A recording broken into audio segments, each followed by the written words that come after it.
All right, so I'm here with Special Ops Ashley Coolen. I invited her here today because there's lots of frequently asked questions from parents. I've been rescuing families from the plight of sleep deprivation since 2009. It's my full-time career, passion, and honestly, my purpose. So Special Ops is a contract employee of Pam Nease Sleep. I've had the pleasure of working with her on and off over the years when I need her. Yes. Right? For all kinds of projects. Hence Special Ops. Yes. And I invited her to here today to talk real talk with parents about legitimate fears and concerns. Now, if you weren't working for me and being paid by me, would you still feel the same way? I do, and I did. When I became a part of your team, so much of why I became a part of your team is because of what you did for my family. It wasn't just like, oh, you know, I mean, I'm my family's fortunate enough where I can be at home with my children. Right. I wasn't necessarily looking for work, but when you approached me, I just, like you, I just felt so passionately about what you had done for my family that I wanted to have a hand in that and help other families get the word out about what you do, because it is truly life changing, and not just for me, not just for my husband, but for my two beautiful girls who sleep like machines, who are super sleepers because of you. Yeah, and how old are they now? 4.5 and 1.5. Yeah, and I would not have had a second child if it wasn't for Pam, and that's legitimately, like, I remember I used to, they don't even have the emoji anymore, but they used to have a gun emoji, and my husband would be on, like, you know, he'd be away at work. I shouldn't be laughing about this, but no, I can so relate, because I was just so frustrated. Yeah, we didn't have texting 13 years ago, but when my child wasn't sleeping, I can so relate to how you were feeling. I was just exhausted. Like he would wake up getting ready to go to work, and he would see these messages from me at 3 a.m. saying, like, I don't even know if I've slept yet, she's up again, I'm so tired, I can't drive, I'm so tired, all of those things. And so it was rough. And until Pam swooped into our lives, we would have had an entirely different life. I don't know if we'd still be married, I don't know if I'd still be alive, to be honest. Like, it was dark. It was hard. It can be really dark. Yeah. And for lots of parents, it's not that dark, and they still work with Pam Nease Sleep because they know that it can be so much better. But one of the greatest fears or questions that comes up is it cry it out? And that was one of my questions too. Yeah. Because I had tried Ferber, cry it out, put the baby in the crib, shut the door, and walk away. That's this guy. And it was to the point where I was trying to do it on the weeks that my husband was away at work, just me. And it was to the point where she was crying so much and for so long that even when she wasn't crying, I could hear her crying in my head. I know, that phantom cry.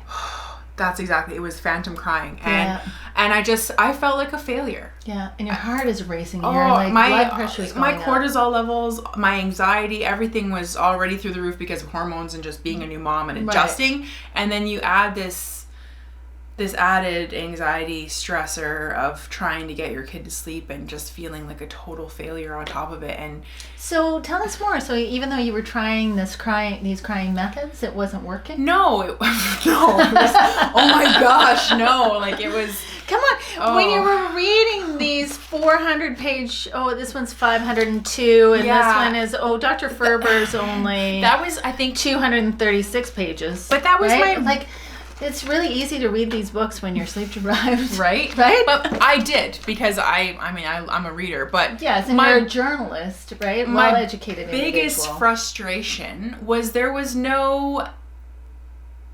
no section of, like, but what if? Like a but what if section. Right. But what if this happens? What if my kid is like this? There's none of that. They just assume that every child in these books is going to be exactly the same, that it's going to work perfectly no matter what the situation, no matter who's doing it. And that didn't sit right with me, because I see my friends' kids, I see my kids, they're all so different, and they all had different needs. Some of them were breastfed, some of them were bottle fed. And that's when I just got tired of feeling like a failure. I got tired of feeling like a failure. Nothing I was working, I tried the co-sleeping. I'm not proud of it. It was scary. I didn't love it. I was sweaty. I was afraid to move in my sleep, so I really wasn't sleeping at all. Some parents really enjoy that experience. Yeah, I did not.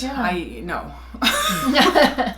I love being close to my children. So let's go back to this whole cry it out, right? Yeah. And so the origin of that is this gentleman, Dr. Mike Weisbluth, and he recommends that it's called extinction. You put your baby in the room, close the door, and don't come back till morning. And my circle of friends had done this with success, but when I tried, it didn't work. Now, Dr. Weisbluth and Dr. Ferber, even though these methods weren't the right ones for us, they deserve a lot of accolades. Yeah. Do you know why? They set the groundwork.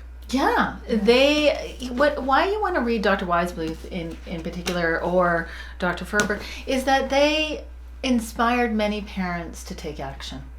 Yes. And they did a really great job of educating North American parents about the importance of sleep, and there's still so much to be learned, right? Mm-hmm.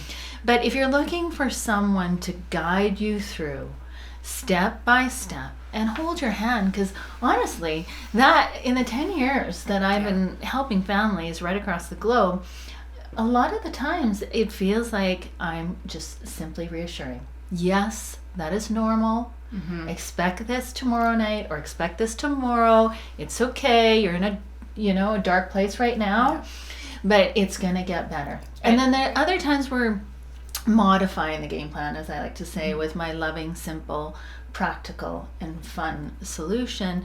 And no, dear parent, it is not cry it out. I will not ask you to put your baby in the room, close the door, and not come back in the morning. And I won't ask you to do these graduated checks as Dr. Ferber describes. It's a stay in the room method. And in the medical community, it's often referred to as camping out, right? Yeah. So there's parental presence through the entire process, so that your child can feel very well loved and very well supported as they learn this vital life skill of going from an awake state to an asleep state all by themselves. Yeah. Because when I look back at what I thought was helping my son with the rocking, bouncing, nursing, driving, strollering to get him into sleep, it certainly was helping him get into sleep, but it wasn't helping him maintain sleep. Right? And over time, all those temporary tools, as I like to call them, were changing all the time. Like what worked one day wouldn't work the next, and it was taking longer and longer and longer. And it was really taking a toll on me, taking toll on my relationship with my ex-husband.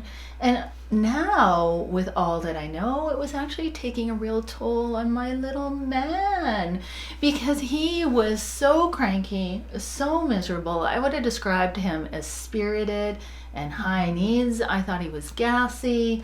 I thought there was all these other issues that were contributing to his sleepless days and his sleepless nights. But all he needed to know was how to sleep independently. And I hired a professional, and that's what made such a profound impact on me. So no, dear client, it is not cry it out. No. But unfortunately, there is crying. And why is there crying, Special Ops? Babies cry when they don't like change, or when something in their routine changes. But it's 6'5" man babies cry too when they don't like change. It's true. That's very true. Yeah. But I think the biggest thing is that's their only way of communicating. Yeah, right? It's their only, when they're that young, it's their only way of communicating. Yeah. And first of all, we wouldn't do like any crying with a newborn. It's much more gentler. Yes, because routine. You're instilling habits instead of changing habits. It. But when there's change involved as they get older, my daughter was almost 5 months old when we started to teach her to sleep. The crying, it was rough for a really, really short period of time, and then it got so much better. And then at the end of our 2-week journey, it was the put your baby in the crib and close the door and don't see them until morning, because if she woke up in the night, she knew how to put herself back to sleep. Yeah, and she wasn't crying. And there was no crying. Yeah.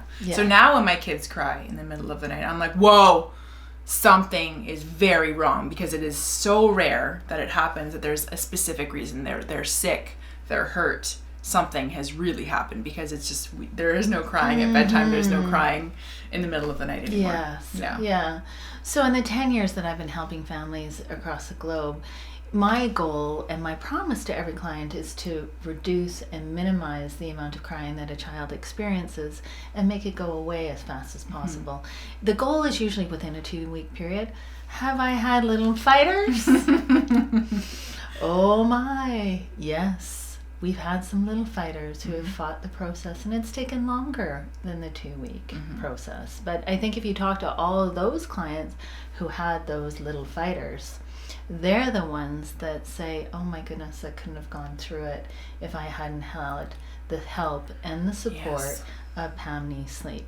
So if you're scared of the crying, honestly, what I say now, that's the number one reason to hire Pam Nease Sleep, because we'll get you through it.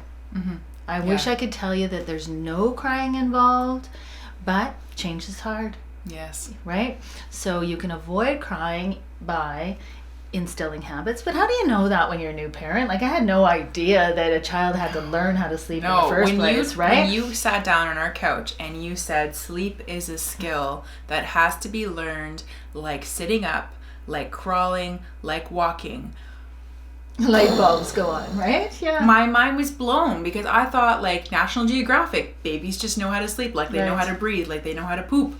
And that was not the case. And thank goodness we found that out early, right? Because rather than waiting until they're 6 or 7 or 8 years old, because that's where my heart really breaks, because there are, it's an epidemic in today's society. Anyways, now we're going off on Pam's sleep box. We got to get back to the topic at hand, which is it cried out? The answer is no, it's not cried out. Yeah. No. So I invite you to check out the love letter section of the website to hear from more past clients like Special Ops. And when you're ready to get sleep, oh my gosh, we'd love to help you. Just hit that button, get sleep now, because sleep is here.